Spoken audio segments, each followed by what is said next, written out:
começa dizendo assim: irmãos, eu quero que vocês lembrem do que aconteceu com os nossos antepassados que seguiam Moisés. Todos foram protegidos pela nuvem e passaram pelo Mar Vermelho. Como seguidores de Moisés, eles foram batizados na nuvem e no mar. Todos comeram da mesma comida espiritual e beberam da mesma bebida espiritual, pois bebiam daquela rocha espiritual que ia com eles, e a rocha era Cristo. Mas Deus não ficou contente com a maioria deles, e por isso eles morreram e os seus corpos ficaram espalhados no deserto. Tudo isso aconteceu a fim de nos servir de exemplo para nós não querermos coisas más como eles quiseram, nem adorarmos ídolos como alguns deles adoraram. Como dizem as Escrituras Sagradas, o povo sentou-se para comer e beber e levantou-se para se divertir. Não devemos cometer imoralidade sexual como alguns deles fizeram. E porque eles fizeram isso, 23 mil deles caíram mortos num dia só. Não devemos pôr à prova a paciência de Cristo, como alguns deles fizeram, e por isso foram mortos pelas cobras. Vocês não devem se queixar como fizeram alguns deles, e por isso também foram destruídos pelo anjo da morte. Tudo isso aconteceu com os nossos antepassados, ou seja, com os nossos patriarcas, a fim de servir de exemplo para os outros. E aquelas coisas foram escritas a fim de servirem de aviso para nós, pois estamos vivendo no fim dos tempos. Portanto, aquele que pensa que está de pé, é melhor ter cuidado para que não caia. As tentações que vocês têm de enfrentar são as mesmas que os outros enfrentaram, mas Deus cumpre a sua promessa e não deixará que vocês sofram tentações que vocês não têm forças para suportar.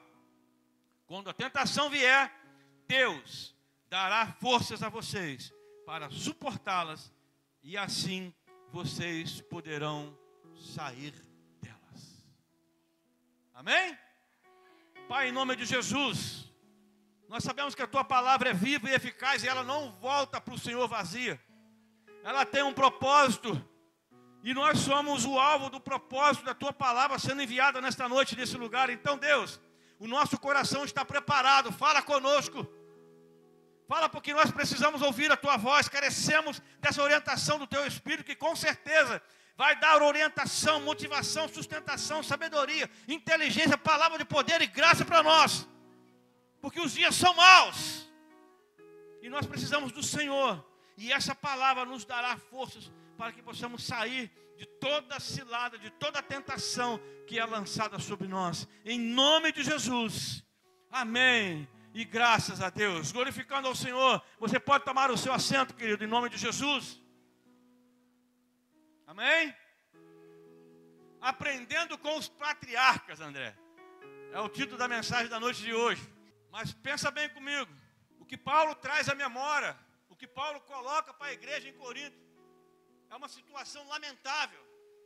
Por que lamentável? Porque uma geração que teve a oportunidade de entrar na terra prometida, depois de mais de 400 anos de aprisionamento no Egito, essa geração perdeu essa oportunidade, Gabriel. Viu, coronel? Perdeu a oportunidade, uma geração que teve a oportunidade de entrar na terra que Deus havia prometido. Olha, vocês vão possuir uma terra que emana leite e mel, é uma terra que eu prometi aos pais de vocês. E aquela geração, por desobediência, não entra na terra prometida. É uma situação que nós podemos dizer assim, lamentável. Você imagina a expectativa. É claro que você conhece o contexto da história, você sabe que no princípio aquele povo relutou bastante, Moisés teve que quase que carregar aquele povo nas costas. Mas quando eles viram a possibilidade real de sair do Egito, e eles já estavam a caminho, aquele povo falou assim, pô, agora nós estamos indo para casa, a terra prometida. E aí eles fazem algumas coisas, e colocam tudo a perder. Tudo a perder. É uma situação lamentável, triste. E quando eu estava preparando essa mensagem, eu lembrei de um personagem bíblico que eu falo dele aqui, associado ao profeta Isaías, que foi o rei Uzias. O rei Uzias tem uma passagem também muito interessante na história. Se você depois quiser comparar, leia 2 Crônicas, capítulo 26. Você vai ver a história de Uzias. Mas é uma história também que é muito triste. É um exemplo muito triste, que ele começou muito bem, mas ele não teve um final tão bom assim. Ele foi considerado um rei poderoso. Ele conquistou batalhas, venceu guerras. Foi um rei que teve prosperidade no seu reinado, se não me engano, 52 anos de governo. E o que o Senhor fez por ele era motivo dele permanecer humilde e não orgulhoso. Mas a história dele está lá. Em um determinado momento da história, não sei se você vai lembrar, talvez não, porque precisa de um estudo, precisa de você ler um pouquinho mais sobre isso. Mas em um determinado momento da história, na vida do rei Uzias, depois de conquistas, depois de vitórias, depois de sucesso, ele resolve fazer algo que não era da competência dele. Ele resolve entrar no templo e oferecer sacrifício, algo que era permitido somente para os sacerdotes. Ou seja, ele se tornou uma pessoa orgulhosa, subiu para a cabeça. Tudo aquilo que ele havia conquistado, ele achou que ele era o cara e ele poderia fazer. E aí ele pega o incensário, prepara as coisas e vai lá para dentro do templo para oferecer sacrifício. E teve 80 homens que foram corajosos o suficiente para ir atrás dele e falar assim: Uzias, não faz isso. E Uzias, se achando o cara, falou: vocês não sabem de nada, eu sou o rei, eu que mando aqui. E quando eles estavam lá dentro já do santuário, Uzias fazendo o que não era para ser feito, aparece na testa desse homem uma lepra. E todos os sacerdotes viram aquilo na testa do rei Uzias e perceberam: Deus está nesse lugar. Deus está nesse lugar. E esses homens começaram a perceber e começaram a ver que Uzias estava fazendo algo que era cobiçar o sacerdote. E ele conhecia a lei de Moisés. E ele fez de tudo para tomar essa questão do sacerdote à força. Mas a gente fica pensando que tem gente que não está satisfeito com aquilo que tem, né? O cara já era rei, cara. Tinha de tudo, do bom, do melhor. Deus estava sendo com ele, era próspero, estava vencendo as guerras. Aí ele foi querer mexer com coisa que não era dele. Já tinha um sacerdote para cuidar dessas partes. Deixa o sacerdote lá. E tem gente que quer se meter em coisa que não foi chamado para fazer. E ele quis tomar com arrogância, por força, um ministério que não era dele. Nós não podemos quebrar princípios que são da palavra de Deus. Em hipótese alguma podemos quebrar princípios. E esses sacerdotes foram corajosos, enfrentando Uzias lá dentro do templo. E o rei não se arrependeu. Porque eu creio que se o rei tivesse se arrependido, Deus iria abençoar ele. Deus iria perdoar ele. Mas ele não se arrepende. Ele insiste na desobediência. E aí aparece na testa dele uma lepra. Amados, eu entendo que a lepra que apareceu na testa de Uzias foi até um ato de misericórdia de Deus. Porque no livro de Números, quando você lê Números, você vê lá alguns exemplares da lei. No capítulo de número 18, no versículo 7, diz que para os intrusos, independente de ser rei ou não, aqueles intrusos dentro do templo, dentro do santuário, O castigo para quem fizesse isso era a morte. Mas Deus, ainda por misericórdia, não matou Uzias. Colocou simplesmente uma lepra nele. Mas veja só, todos nós sabemos que lepra naquela ocasião era sinal de quê? De afastamento do povo. Não poderia mais viver em sociedade, e muito menos no palácio.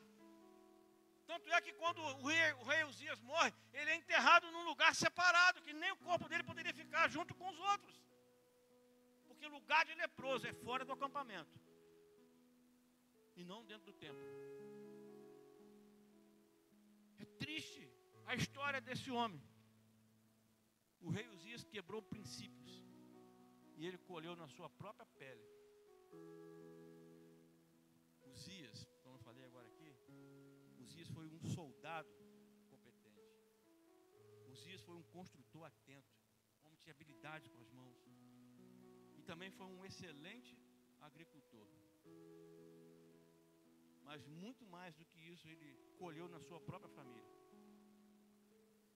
A lei da semeadura, querido, é algo que não tem como você escapar dela. Não tem como. O filho de Uzias, Jotão, ele nem ia no templo adorar a Deus. Ele até fazia algumas coisas que agradavam ao Senhor, mas ele não ia no templo. Uzias teve um neto, que era o rei Acás. Esse rei Acás, ele pegou os utensílios do templo e ele derreteu e fez ídolos para que o povo de Jerusalém adorasse. Olha só que coisa terrível. O avô era um homem poderoso em Deus, cheio de coisas, mas a família vem toda sendo destruída. Mas o pai também de Uzias, o rei Amazias, era também um rei muito orgulhoso, que desejou o poder de Deus, desejou ser igual a Deus. Se você ler aí um capítulo 23 de 2 Crônicas, 25, perdão, você vai ver lá a história desse rei Amazias, que é uma coisa também muito, muito triste. E aí a gente fica pensando, Uzias desobedeceu ao Senhor e fez algo que era só o sacerdote que poderia fazer. Ou seja, ele semeou na carne. Aí aquilo que Paulo fala assim, aquele que está em pé, cuidado para que não caia. O homem estava indo muito bem, gente. Isso serve de cuidado para nós. Que quantas vezes na nossa caminhada, na nossa trajetória de vida, você está indo muito bem, mas de repente você quebra princípios. Você faz uma coisinha aqui, daqui a pouco você faz uma coisinha ali. Você está quebrando princípios, você está negociando com o inimigo. E daqui a pouco toda aquela glória de Deus, toda aquela honraria do Senhor, todo aquele poder que Deus havia derramado sobre a vida daquela pessoa, começa a desaparecer. Cuidado quem está de pé. Fico pensando que colheita terrível que teve esse homem. Pois o bom soldado Uzias foi derrotado pelo próprio orgulho. O cara era bom na guerra, mas perdeu pelo orgulho. Você vê que coisa interessante, o homem era bom, mas perde no orgulho. O cara era habilidoso nas mãos, um excelente construtor, mas ele foi destruído pelo próprio ministério. Começou a fazer coisas que não era para fazer. Ele era um excelente agricultor, mas também colheu coisas ruins na própria família. Você vê que ironia do destino. A ambição pecaminosa, ela é a ruína de muitos homens e muitas mulheres que se dizem de Deus. Muito cuidado. Um bom começo nunca foi garantia de um final feliz. Nós estamos cansados de ver história na Bíblia aqui, de pessoas que começaram bem, terminaram muito mal. Mas Paulo, voltando aqui ao assunto de Paulo, ele traz essas lembranças na intenção de ajudar o povo em Corinto. E na realidade, pelo Espírito Santo, está nos ajudando nos dias de hoje. 2000 anos depois. A orientação de Paulo para Corinto é a mesma orientação para a Igreja Metodista do Rio das Flores, para a Igreja do Senhor aqui na Terra, nos dias de hoje. A mesma orientação serve para nós hoje. E eu espero do fundo do meu coração que essa mensagem faça nascer em nós um temor ao Senhor. Mais temor ainda para você que já tem temor ao Senhor. Porque nós devemos permanecer em constante aprendizado. E também aprender com os nossos antepassados. Aprender com os nossos patriarcas. Pense comigo numa coisa. Depois da nossa conversão, depois que você levanta a mão, entrega a tua vida para Jesus, nós passamos a ter um ministério glorioso, amados. Amém? Porque você não é mais a mesma pessoa que você era antes. Você começa a exercer um ministério que agora é glorioso. Sabe que ministério é esse? Um ministério que oferece para as pessoas uma vida nova. Uma justificação em Cristo Jesus. Um ministério que oferece salvação, amados. Olha que ministério poderoso, glorioso que nós temos. É um ministério que é capaz de transformar vidas. Olha a seriedade que é o ministério que nós temos depois que você passa pelo processo da conversão, querido. Então não é brincadeira. E o diabo não quer que você seja alimentado por essas palavras. Nós já falamos aqui. O diabo tem colocado um sentimento de repúdio no coração de muitas pessoas de vir à igreja, porque ele sabe que desse altar, da igreja do Senhor, saem palavras que vão transformar vidas. Por isso que ele não quer que você venha na igreja. Eu falei agora há pouco no começo, cada culto é um culto diferente, é uma manifestação do poder diferente. Eu crio expectativa no meu coração diferente, porque eu sei que vai sair palavras que vão mudar a minha história. Que vão gerar no meu coração expectativa de mudança. E a maneira que como eu encaro esse ministério vai ajudar a determinar a maneira como que eu vou cumprir ele. Porque tem gente que encara o ministério de brincadeira, como foi o caso do rei Uzias. Ele pensou que era brincadeira, brincar de sacerdote. A maneira que eu encaro o ministério que Deus me deu, é a maneira que eu vou encarar e que eu vou cumprir esse ministério. Então tem que levar muito a sério isso. Porque o chamado de Deus é sempre acompanhado de uma capacitação. Deus chama e Ele capacita. Ele capacita. E essa capacitação é que não deixa a gente desistir. Porque quando você encara um ministério que não foi chamado por Deus, você está logo desistindo dele. Mas se você tem de fato um ministério que foi Deus que te chamou, querido, você não vai desistir dele. Porque esse ministério vem acompanhado de uma capacitação que só Deus pode te dar. Ninguém tira. Eu preciso disso para a minha vida. Cada manhã, cada momento eu preciso entender que foi Deus que me chamou para esse ministério. E Ele me capacita. E ninguém pode tirar isso de mim. Ninguém pode tirar isso da sua vida. Mesmo que venha momentos em que você pensa, eu vou desistir, vou parar, vou largar tudo. Mas sabe por que você não parou, querido?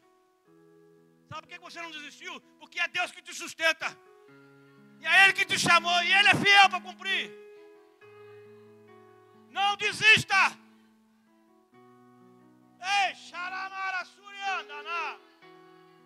Oh Deus, Ele te sustenta. Ele te sustenta. Eu preciso lembrar de uma coisa, querido. Eu sou vaso.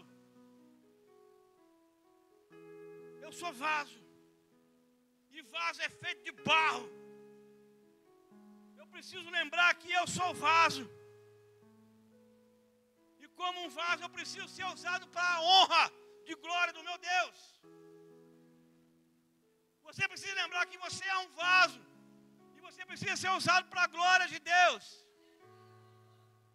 Mas a verdade é que muitas vezes nós nos concentramos mais no tesouro do que no vaso. Eu sou um vaso de barro, mas eu preciso ser usado para a glória de Deus. Mas as pessoas ficam pensando, querendo mais é o tesouro, que é mais a honra, que é mais a glória, que é as outras coisas do mundo. E não pensa que está aqui para ser usado como um vaso que é barro, querido. Deus quer usar a gente para a glória dele. Se tem uma coisa que o diabo também é especialista, querido, é semear dúvida. O diabo, ele é especialista em semear dúvida. O primeiro trabalho, a primeira manifestação do ministério do diabo aqui na terra está registrado na Bíblia. Foi quando ele aparece para Eva lá no jardim. Lembra desse caso? Lembra quando a Eva estava lá no jardim? Gênesis capítulo 3, versículo 4. A serpente disse para a mulher: certamente não vai morrer.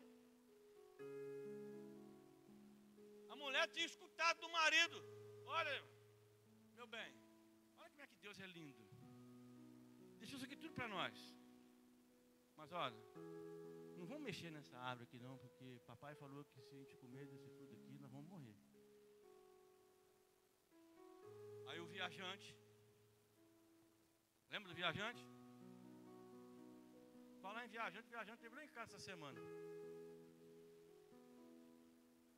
Ele apareceu lá em casa, sabe aonde? Numa costela daqueles porcos que foram jogados pelo precipício abaixo que Jesus expulsou. Apareceu lá em casa. Aí o viajante estava lá. Viu a Eva, bonitinho. Bonita flor, né? Bonito fruto. Pode comer. Certamente não morrerá. Não morrerá. Aí a promessa continua. Versículos 5 e 6. Porque Deus sabe, Eva. Porque Deus sabe, mulher, que no dia que você comer desse fruto, os seus olhos vão ser abertos. E assim você vai ser como Deus, sabendo que é o bem e que é o mal.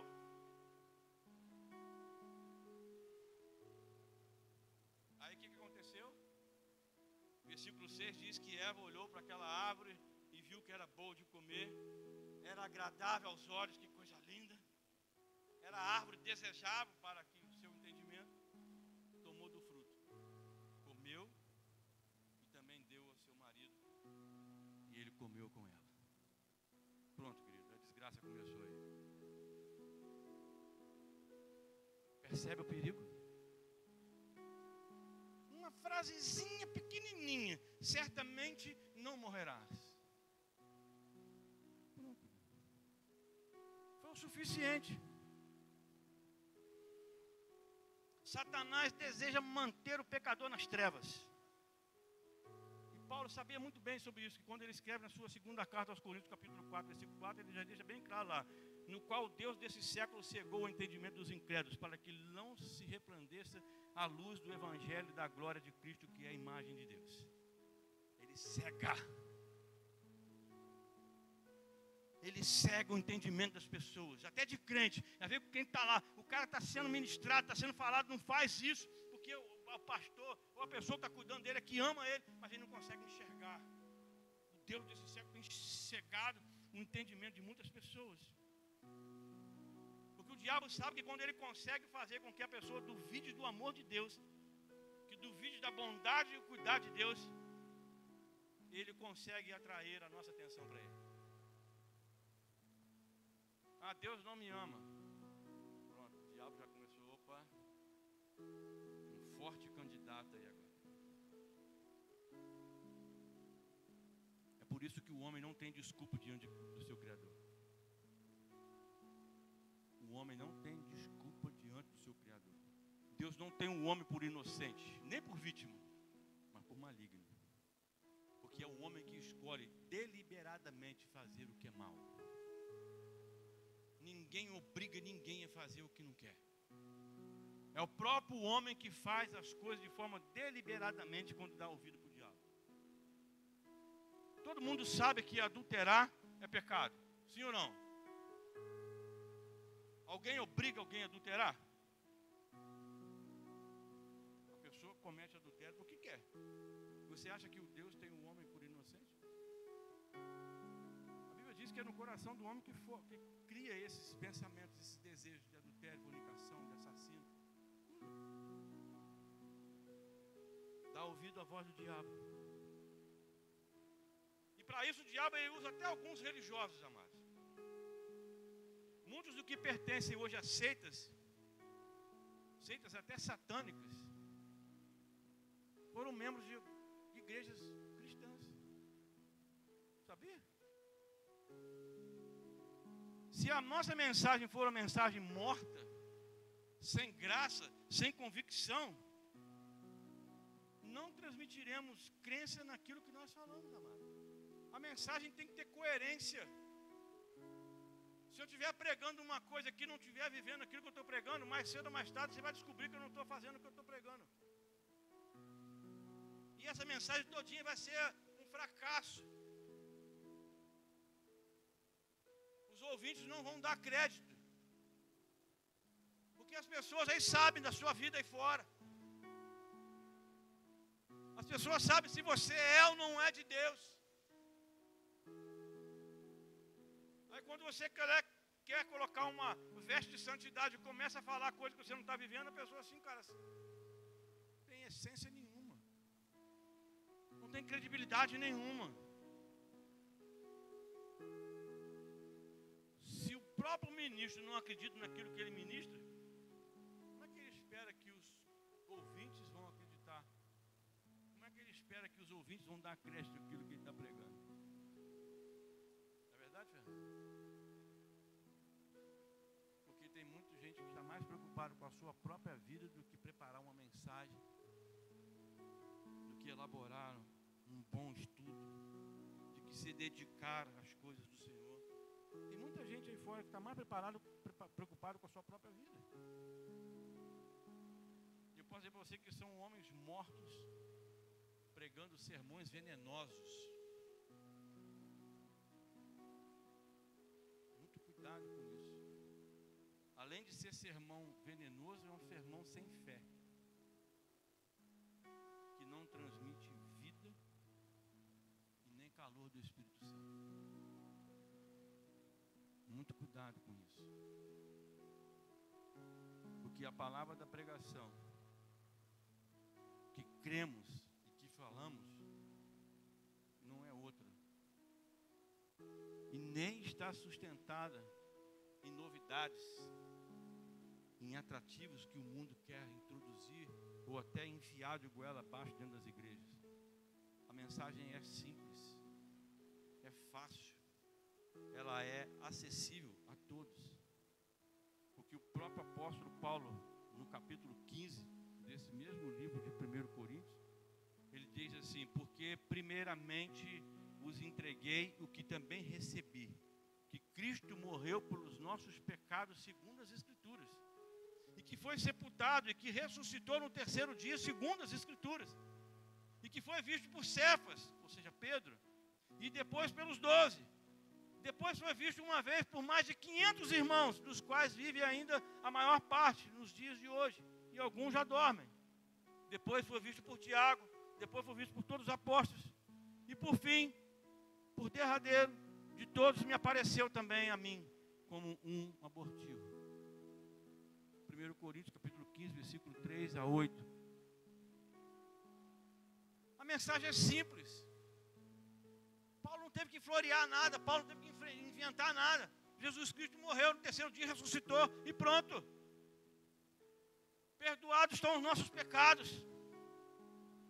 Porque se eu e você, nós olharmos para o mundo visível da maneira que Deus quer, nós jamais sentiríamos atraídos pelo que Ele oferece. Olha como é que Deus quer que a gente olhe para o mundo. 1 João capítulo 2, versículo 15 e 17. Não ameis o mundo e nem no que o mundo há. Se alguém ama o mundo, o amor do Pai não está nele. Porque tudo que há no mundo, a concupiscência da carne, a concupiscência dos olhos e a soberba da vida não é do Pai, mas do mundo. E o mundo passa e a sua concupiscência, mas aquele que faz a vontade do meu Pai permanece para sempre. Precisamos olhar com a ótica de Deus. Olhar para o mundo aí fora com a perspectiva de Deus. Porque para quem crê, o mundo invisível descrito na Bíblia é o único mundo real, querido. olhar com a perspectiva de Deus. Precisamos olhar, Fernanda, me ajuda aí, com a lente de Deus. Quando você coloca a lente de Deus, você tem uma perspectiva diferente. Os heróis da fé chegaram aonde chegaram. Sabe por quê, amado? Eles viram o invisível. Os heróis da fé que a Bíblia relata no capítulo 11 de Hebreus, eles chegaram onde chegaram porque eles viram o invisível. Se você parar para observar, eram homens e pessoas fracas, como nós, mas que fizeram grandes coisas por Deus.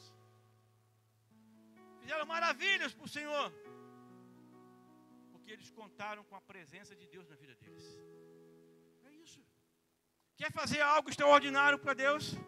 Então, continue acreditando e confiando que Deus é contigo.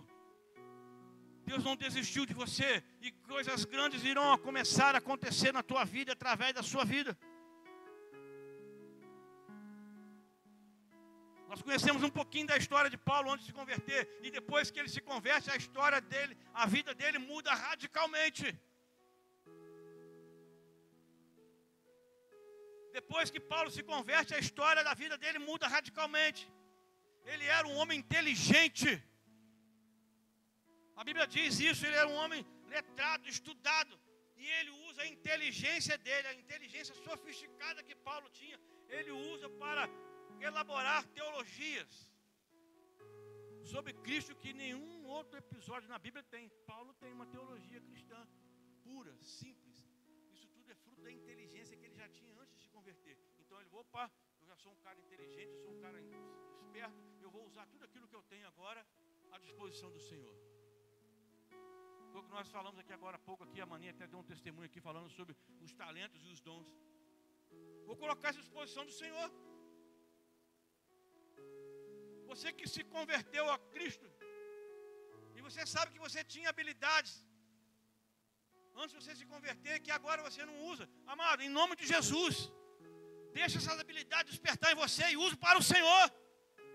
Use para a glória dEle. Tem muita coisa aí dentro de você que pode ser usada para glorificar o Senhor. Olha que coisa inteligente que Paulo faz. Ele canaliza a sua energia e começa a fazer uma série de viagens missionárias. Olha que coisa bacana. Ele pega a sua fonte de energia, eu vou fazer viagem, eu vou viajar pelo mundo, eu vou começar a evangelizar, eu vou falar de Jesus. E ele vai e começa a dar testemunho. O discurso de Paulo, amado, era tão eloquente, tão forte, tão poderoso, que até os inimigos dele elogiavam. Pô, tu é bom, hein, cara? Quase que você me convence pelo seu belo discurso.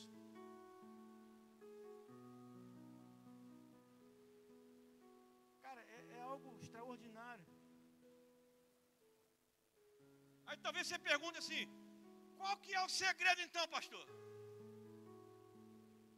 Qual é o segredo de Paulo para acontecer tudo isso? Eu digo para você, o segredo de Paulo, eu aprendi com ele, tenho colocado em prática na minha vida. Eu quero compartilhar com você, porque algo bom precisa ser compartilhado. E se você quer, olha, recebe aí, preste atenção numa coisa. O segredo desse fenômeno, Paulo, é explicado quando ele cita o Salmo 116. Quando ele está falando para o povo em Coríntios, ele cita o versículo 10 do Salmo 116. Ele diz assim, e temos, portanto, o mesmo espírito de fé, como está escrito, cri, por isso falei. Nós cremos também, por isso também falamos. Ou seja, preste atenção comigo, houve um momento na vida de Paulo, que estava muito semelhante ao momento que o salmista viveu naquela época. E o salmista libera essa palavra, eu criei, por isso falei. O momento em que Paulo viveu, que era semelhante ao momento que o salmista viveu, era um tempo de perseguição, querido. Era um tempo de aflição, era um tempo de injustiça, um tempo de morte, um tempo de cansaço. E Paulo se identifica com aqueles homens, ele se identifica com aquele salmista. criei, por isso falei. Então Paulo também estava vivendo um tempo de luta na vida dele, de perseguição, de luta. E ele diz assim, olha, eu criei, por isso falei. E é nessas e outras experiências, tanto Paulo quanto o salmista se apegaram ao Senhor. Choraram na presença de Deus. Lutaram contra a incompreensão, contra a incerteza, para que no tempo do Senhor a vontade dele se cumprisse. A conclusão dos dois é a mesma. Enquanto nós cremos que o Senhor tem o controle, mesmo com as infelicidades que nos cercam, a nossa reação natural vai ser depressão, vai ser incompreensão, vai ser revolta, vai ser tristeza. Então muda essa perspectiva da tua vida. Deus está no controle da tua vida. Então, adeus depressão, adeus tristeza, adeus aflição. Deus está no controle. Ele cuida da tua vida. Ele cerca a nossa vida. Porque, amado, eu sei que existem horas na nossa vida que parece que Deus nos abandona. Parece que todas as portas que você vai estão fechadas. Todas as alegrias que você viveu parece que são tiradas da sua vida. Sim ou não? Nós somos de carne e osso, amado. O salmista viveu isso. O apóstolo Paulo viveu isso. E nós não somos diferentes deles. Digo para você que é nessas horas de tristeza e escuridão que a gente sente a presença do Senhor conosco. É nessas horas que você vai sentir que as pessoas estão jogando você para frente e Deus quer puxar você para perto dele. Ele te abraça, Ele quer cuidar de você.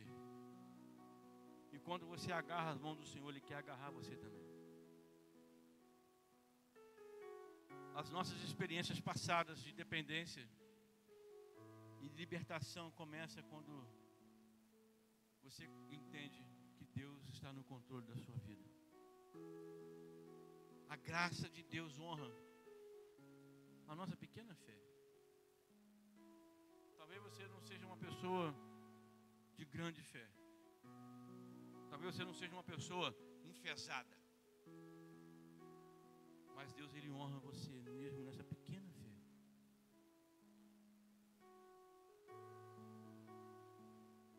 Aí eu digo para você que o meu exemplo foi assim, porque algumas pessoas às vezes ainda me perguntam como é que eu tenho convicção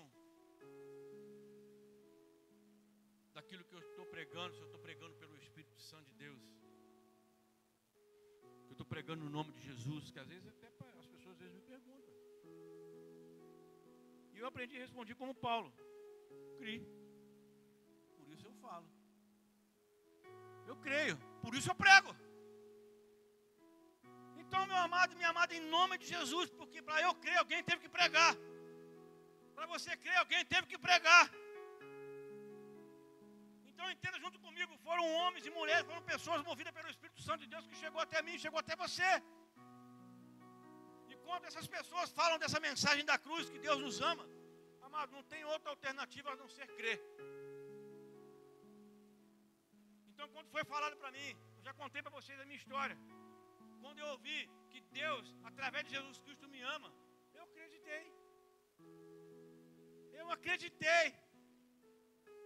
E a minha vida passou por um sacode violento, querido.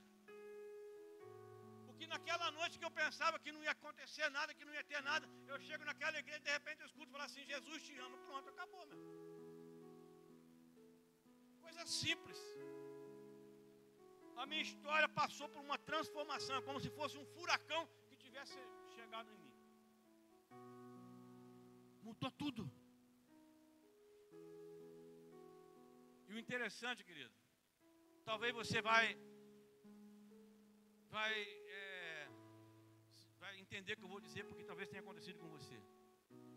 Depois que a gente entrega a vida para Jesus, tudo aquilo que a gente tinha de expectativa, de sonhos, plano, perde a graça, não perde? Eu fico pensando, meu Deus, cara, como é que pode? É só Deus para fazer um negócio desse. Porque, olha, eu tinha sonhos, tinha planos, e digo para você uma coisa: em nenhum desses sonhos, o plano que eu tinha, era estar aqui com vocês hoje. Nenhum deles. Mas olha só como é que Deus faz. Todos os meus sonhos perderam a graça. E glória a Deus por isso, né? Porque, olha, eu ia perder o privilégio de conhecer vocês aqui. Que com certeza, amado, o nosso caminho não ia se cruzar. Porque o meu caminho era um caminho de morte. Então os meus planos, glória a Deus, porque o pensamento que Deus tem a meu respeito, a seu respeito, são pensamentos de paz e não de mal. Porque era o pensamento que eu tinha. A meu respeito mesmo. E eu achava que não era. Porque depois que você aceita Jesus, depois que você entrega a vida para Jesus, não existe mais o se, e mais, e por quê? Talvez, não tem mais isso, amado. É Deus e pronto. Eu preciso estar nesse processo. Eu comecei a perceber que existe um Deus que fala comigo e eu sou capaz de ouvir Ele. Não é gostoso, Gabriel? Você ter essa certeza no seu coração que tem um Deus que te ouve. E que você ouve Ele. Pode parecer coisa de doido, mas cadê esse Deus? Ah, cara, eu creio. Né, Russo? Eu preciso ver esse Deus. Assim, eu não preciso. Você precisa ver esse Deus? Você precisa tocar esse Deus? Nós não precisamos, amado, porque nós não andamos por aquilo que a gente vê, a gente anda por aquilo que a gente acredita. É isso que deixa muita gente encucada aí fora no mundo, que precisa de um santinho para agarrar, para beijar, para carregar, para tocar. Aí quando você vem falar que tem um Deus no céu, que abençoa, que protege, que cuida, que provê, que dá saúde, que dá vida. Ah, mas eu preciso ver esse Deus, eu não preciso. Eu creio nele, pronto. Mas e se não existe si para quem é crente? Ou você é ou você não é. Porque não tem mais nada que imudeça um cristão do que a incredulidade. Se ele tiver incredulidade, ele para de pregar. Você pode observar uma coisa, o crente que para de pregar porque ele também perdeu a fé. Nem ele está acreditando que Deus pode mudar a história dele. Porque a incredulidade cala a boca de um crente. E um outro princípio que eu tenho aprendido na minha caminhada com Cristo é fazer uso da minha confissão de fé. É muito importante eu compartilhar aquilo que eu creio. O cristão precisa falar acerca da sua salvação. O cristão precisa falar sobre a sua esperança. O cristão precisa proclamar a sua fé. Porque quanto mais comprometido com a nossa fé, imediatamente a gente vai confessar aquilo que a gente crê. Se você está aqui hoje, está meio balançado com relação à sua fé, receba essa palavra no teu coração, meu amado, em nome de Jesus. Aprendendo com os patriarcas, Paulo está dizendo: ei, cuidado, você que está em pé para não cair. Porque quanto mais você se comprometer com a tua fé, imediatamente você vai começar a pregar aquilo que você acredita. Quero compartilhar com você uma história muito, mas muito interessante e bacana. Presta atenção numa coisa. Eu estou chegando no final. Mas presta atenção nessa história. No século XVIII, tinha um grande pregador do Evangelho que deixou história, e muitos aqui já ouviram falar nesse homem, George Whitefield. Ele viveu na mesma época que John Wesley. E foi ministro da igreja anglicana também, mesma igreja de John Wesley. E ele tinha uma dinâmica muito, muito conhecida e muito marcante, que os jornais da época chamavam esse homem de maravilha da era. Sabia disso, Jéssica? Procura que você vai ver. O seu testemunho foi um testemunho impressionante. Porque tinha um outro homem, um escocês, um filósofo escocês, presta bem atenção nessa história, não sei se você conhece, essa história está na internet, tá? Tinha um homem chamado David Hume. Ele era um filósofo escocês que vivia nessa época. E um amigo desse filósofo encontra com ele de madrugada, e esse filósofo correndo. E o amigo dele fala assim: ei, onde você está indo? Aí ele dá uma diminuída na corrida, e o cara meio que acompanhando ele perguntou: onde você está indo? Ele respondeu assim: eu estou indo ver o George Whitefield pregar. Aí o cara pergunta para ele assim: mas você acredita no que esse homem prega? Aí o cara fala para ele assim: eu não, mas ele acredita. Amados, o cara não acreditava naquilo que ele pregava, mas ele acreditava que o homem que estava pregando acreditava que ele pregava. É verdade. Então, só o fato de você acreditar no que você prega vai atrair pessoas. O cara estava indo lá correr para ouvir o homem pregar. Você acredita que ele prega? Eu não, mas ele acredita. Olha que testemunho marcante. A fé desse homem era uma fé tão impactante que ele atraía as pessoas pelo posicionamento, pela postura dele. Eu fiquei pensando assim: caramba, eu queria isso na minha vida também. Eu quero desafiar você, querido, a dizer com muita fé, dizer com muita fé no teu coração que você crê que você vai carregar a sua cruz até o final dos seus dias.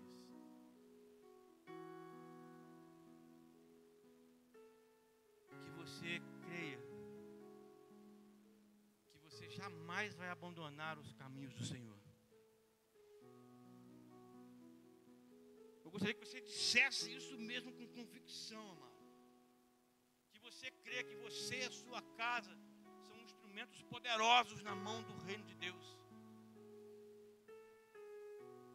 Que a sua casa, a sua família, minha casa, minha família vai servir, serve ao Senhor. Que você é o que a Bíblia, que a palavra de Deus diz que você é. Que você pode aquilo que a palavra de Deus diz que você pode. Que você diga com bastante convicção que você tem o que a palavra de Deus diz que você tem.